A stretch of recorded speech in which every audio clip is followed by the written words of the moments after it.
Hello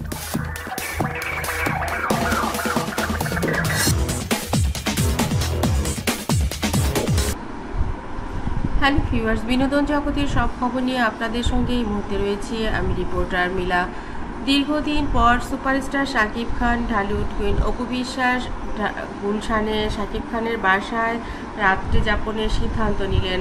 কারণ কিছুদিনের মধ্যেই আবরাম খান জয় চলে যাবে বিদেশে এবং শাকিব খানের মা বললেন যে তাহলে আজ তোরা আমাদের বাড়িতেই থেকে যা।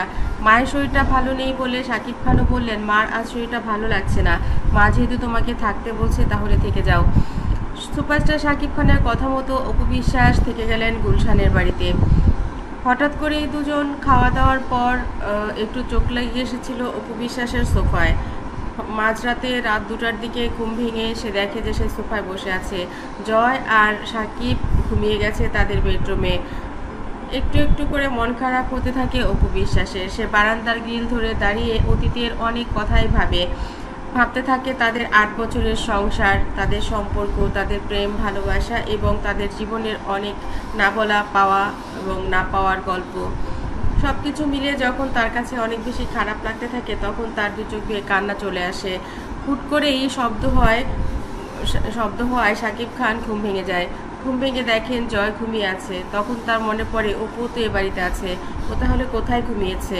নিশ্চয়ই সোফায় শুয়ে আছে। যে দেখে অপু বারান্দার গ্রিল ধরে দাঁড়িয়ে চোখ মুছছে। পেছন থেকে যে ওকে জড়িয়ে ধরে শাকিব খান, বুকের মধ্যে টেনে নিয়ে বলে, কি হয়েছে? এমন করে কাঁদছো কেন? আমাকে ডাকলেই তো পারতে, আমি তো তোমার সঙ্গে জেগেই থাকতে পারতাম। মন খারাপ কেন করছো তুমি বলো? বিশ্বাস আরও কান্না করে তাকে জড়িয়ে ধরে বলে, আমাদের জীবনটা এমন হলো কেন? আমাদের জীবনটা তো এমন হওয়ার কথা ছিল না। আমরা তো দুজন দুজনকে কখনো ফাঁকি দেইনি। আমরা তো দুজন দুজনকে অনেক বেশি ভালোবেসেছি। আমি তোমাকে ছাড়া কখনোই থাকতে চাইনি, তুমিও আমাকে ছাড়া। তাহলে আমাদের জীবন এমন হলো কেন?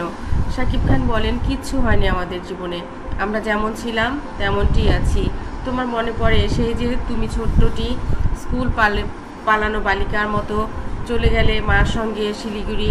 আমি আবার সব কিছু কাঁটাতারের বেড়া না মেনে চলে গেলাম তোমার কাছে। সেখানে যে তোমাকে বোঝালাম, মাকে বোঝালাম, আবার তোমাকে ফিরিয়ে নিয়ে আসলাম। আবার আমরা একসাথে অভিনয় করলাম, একসঙ্গে সংসার করলাম। কি হয়েছে? কিছু হয়নি তো। মাঝখানের কয়েকটা দিন একটু ভুলে যাও।